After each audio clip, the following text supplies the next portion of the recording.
you impose any consequences on members of your caucus who met with Christine Anderson, whose views yourself said were vile? Well, I think right now what I'm more concerned about is the vile and racist views of the Prime Minister, who after over half of his adult life dressed up in vile, racist costumes so many times that he cannot remember them all.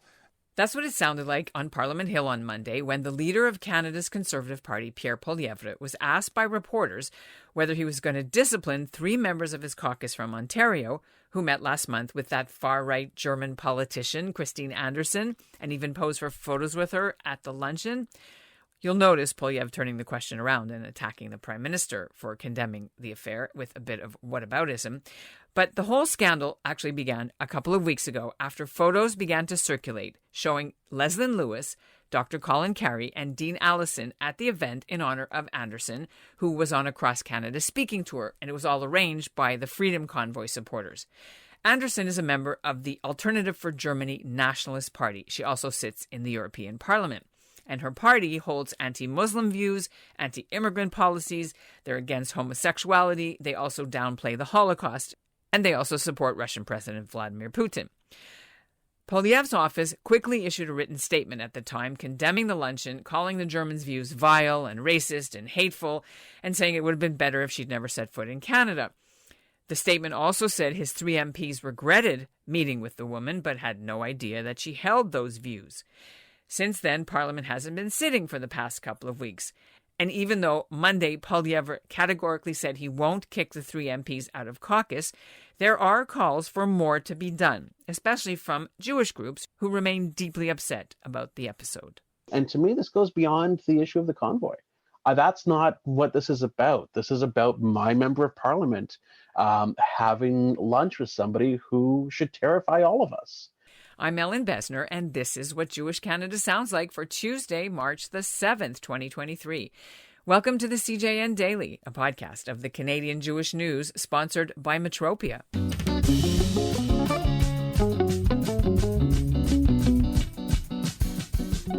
Sean Bernstein is a businessman in Oshawa and also a former human rights lawyer. After he heard about the luncheon, he wrote a letter to his MP, Dr. Colin Carrie, one of the 3 politicians in the photo, and Bernstein told him he wasn't satisfied with the short 4-line tweet that Carrie put out, saying that he didn't get his staff to properly check who would be at the luncheon and pledging to do better. Bernstein wants Carrie to do more, like come to a meeting at the local synagogue to hear why he and the Jewish community are deeply concerned. So far, Bernstein hasn't heard back. Coming up, Sean will be here to explain why, for him, this scandal is far from over, right after this message. During World War II, the Nazis began a little-known program of extermination for their own children. In Peter Klenott's new mystery thriller, The Unwanted, 14-year-old Hannah Ziegler is being driven by her grandfather and her psychiatrist to a euthanasia center. 16-year-old Silke Hartenstein graces the cover of Nazi propaganda magazines. Avi Kreisler is a Munich police detective rounded up for Dachau. And a patrician father hopes his son David McAuliffe will be elected the first Catholic president of the United States. In The Unwanted, in the aftermath of war, revenge brings these 4 people together in ways unimaginable. The Unwanted. Do not skip to the last page. Find it at Amazon and Barnes & Noble. And Sean Bernstein joins me now from Oshawa. How did you first hear about this meeting?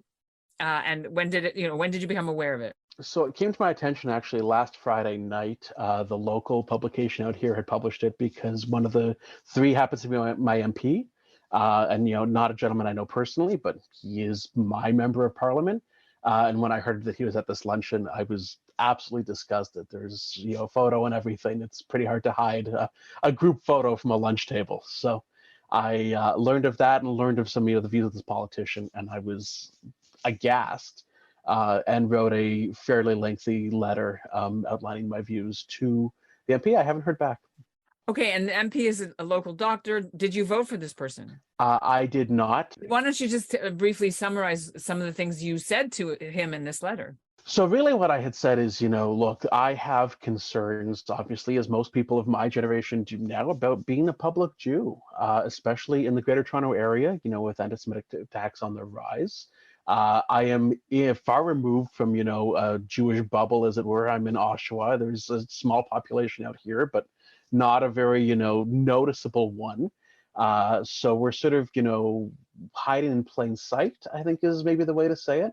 And, I am in an area where people who have probably never met a Jew. I light Shabbos candles with my blinds open. I have a mezuzah on my front door. I'm not hiding.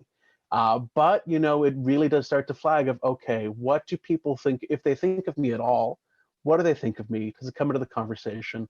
And you start to sort of pick up on those little subtle things of, is this really a safe space? Is any space really a safe space anymore? And then when you see your MP having lunch with somebody who holds some very uncomfortable views, you realize that it's not such a safe space. Now, you reached out by email? I reached out by email. Yep, emailed directly to his email address and said, here's who I am. Here are my concerns. I am not naive. I know that politicians, take photos with people and they don't always know who they're getting photographed with. And that happens during, a photo op lineup. But a lunch is another story. And I said, I'm not going to be the one screaming for your resignation. Others might do that. I think that gets lost in the noise. Look, I'm not expecting a response. I'm not an idiot. Yeah. I would like one. I have access back ways, because I know some of the local politicians. If I really want to get his ear, I can force it. But I don't want to go back channels on this. I want to very publicly say, this is not okay. And here's what you can do about it. I'm not being unrealistic. This should be what happens. Mm. I think symposium's a great answer. That's, look, when any idiot celebrity comes out, with a statement of, ignorance or some mean it, like the, Moms or Kanye, and others, do the work and go and actually meet with the community and go and learn and go and educate themselves. That's what you want to see. It's a shame it happens to begin with, but you want to see someone actually doing the work, not a half-assed statement that, he puts on his Facebook and then closes comments. Putz. You can put that on record. It's not just anti-Jewish and sort of Holocaust denial, I think, that this politician espouses. There are other equally egregious things that maybe not target Jews only, right? Can you just go through a couple of them? And that's, some of the lady that he met with specifically, hatred of, immigrant populations in general in Germany, hatred of, Islam and Muslim immigrants. There is an ad, I think, that she had promoted that's, a photo of a pregnant woman's stomach saying, we grow our own citizens. Germans should be grown by Germans, sort of thing. I can't translate directly from the German, but really abhorrent and things, wink, wink that we've seen before. So when it happens to someone else, we know that we are in line. When it happens to anyone else, we should be making noise. And I certainly, they've said things, this party, I don't know about her specifically, but this party has made very vocal their views on Jews and the Holocaust. So really disheartening. When you watch this and you got no response, what other politicians did say things? I mean, some of the other two, one of them, Leslyn Lewis, who is an MP from not too far from where you live, called Trudeau out for calling her a racist because she said he was a blackface racist. So therefore, how could he say anything about what she did? Are you aware of that? I hadn't heard about that, but I'm not surprised, and this to me is not about identity politics. You can get into that and there's going to be back and forth. And I got some pushback, from posting my letter, which I done so after I didn't receive a response, and people, ranting about the convoy, this and that. To me, this isn't about the convoy. They apparently had met to discuss the Freedom Convoy in Ottawa, or call it what you will. That, to me, is not what this is about. You can have those conversations, and I might view it differently than they do, and that's fine. But it's who you're having lunch with. You can have those conversations without having lunch with somebody who espouses this sort of hateful, anti-immigrant, anti-minority rhetoric, period. What do you make of the Liberals having meetings with people who support Palestinian terrorists in Canada? Because that happened a couple of months ago where they had a meet and greet, a party in Ottawa. It's not just the Conservatives that had a questionable judgment. It goes both ways. When you see things like that, what comes through your mind? Very much so. I don't think that's all right either. To me, it's not a partisan issue of one versus the other. As I said in my letter to Dr. Carrie, I said, really one or two things happened here. Either you and your team didn't do your homework, which is such a ridiculous lapse in judgment that it's unforgivable based on who you're having lunch with. And that's often the excuse of I didn't know, I wasn't aware. And he put out something of a non-statement that sort of suggested that he really wasn't aware. But either you didn't do your homework, which if you're having lunch, presumably you're doing your homework. I research who I'm having lunch with if I'm going to be in a business meeting before I'm having lunch with them. And I have to assume they're not just talking about the weather. Or you knew and you didn't care, or you endorse it. And if you knew and didn't care, to me, that's almost akin to an endorsement. Okay, you haven't had any threats, have you? No, I haven't had any threats. It's been mostly positive and supportive, but I still would like a response from Dr. Carrie, and I'll keep pushing the office to get one, because I think that a symposium at our local synagogue is in order, where he can actually hear out and stop and listen to the community, is something that I would love to see. And just not excuses, not this or that. Actually stop, listen, heed our calls, and see what can be done to keep us safe. Are you the only one who's doing this? Is this something that the synagogue is asking you guys to do, or this you did by yourself? This is just coming from me, and I'm happy to sort of coordinate it with the synagogue. I know others. I have other Jewish friends in the neighborhood who have written as well. One had said off, and I'll keep it anonymous, but he said he used to wear his Star of David necklace forever and has stopped. He no longer feels safe. He's now a parent. He no longer feels safe being so open. So that's a hard thing to hear, and not that we're facing credible threats. We're not being beaten in the streets, thank God. Now that some people are saying that these kinds of events, they become like a quick furor, and then after a few days they're quiet down and move on to the next one. Some people say it's become normalized in the Canadian political scene. Your thoughts? It shouldn't be okay from any party. And I think that we need to be the voice that calls that out. We cannot sit and let that, what's the new threshold? Does it become, no, we have to draw some lines in the sand. And that has to come across the board. And if no one else is going to be vigilant for us, we need to be vigilant for ourselves. This is the first time you ever did anything political like this? I don't know, maybe not. Not overly. I'm not. I was a journalist, and so I like to sort of be open and critique all parties on all sides. So I don't usually take, and I don't consider this taking a partisan stance.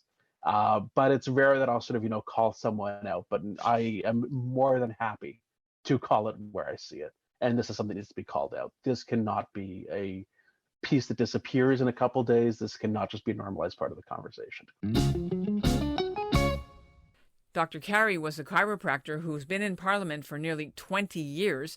He was a supporter of the truckers' convoy. He met with them, and he's on record opposing the Trudeau government's extended vaccine mandates. We reached out to his office asking for an interview, but we didn't hear back by press time. We've also reached out twice to Leslyn Lewis's office asking for comment. She didn't reply either. And we were actually more keen to hear from her since she just took on a role as the new chair of the Parliamentary Israeli Allies Caucus. These are MPs who support Israel, work to fight anti-Semitism, and want to keep Jerusalem as the capital of Israel. Now, this isn't the first time in recent months elected MPs have been embroiled in controversy after meeting people who hold anti-Semitic views or who call for violence against Jews or Israel. Several politicians, including the Liberal Transport Minister, attended a holiday event in November organized by the Canada-Palestine Parliamentary Friendship Group, and they all posed for photos with the editor of an Arabic-language newspaper that's called the Holocaust a hoax and supports terrorism against Israel. Meantime, at that same event, Green Party leader Elizabeth May said she took her marching orders from the Palestine administration's representative in Canada. Meanwhile, the Liberals are still dealing with the fallout over paying $100,000 plus to Laith Marouf to teach anti-racism, without noticing his vile anti-Semitic and racist tweets, not just against Jews, but about Indigenous people and French Canadians too. And that's what Jewish Canada sounds like for this episode of the CJN Daily, sponsored by Metropia. Integrity, community, quality, and customer care. Today's listener shoutout goes to Gloria Gold Finkelstein from Hanover, New Hampshire. She wrote in that she went to camp in the neighborhood of Ottawa and remembers me. And we'll end the show with a little bit of what that German politician actually said to the European Parliament when Prime Minister Trudeau spoke there last March. She called out his stance on COVID vaccines and mask mandates and how he characterized the truckers. I'd welcome your views. Write to me at ebessner@thecjn.ca.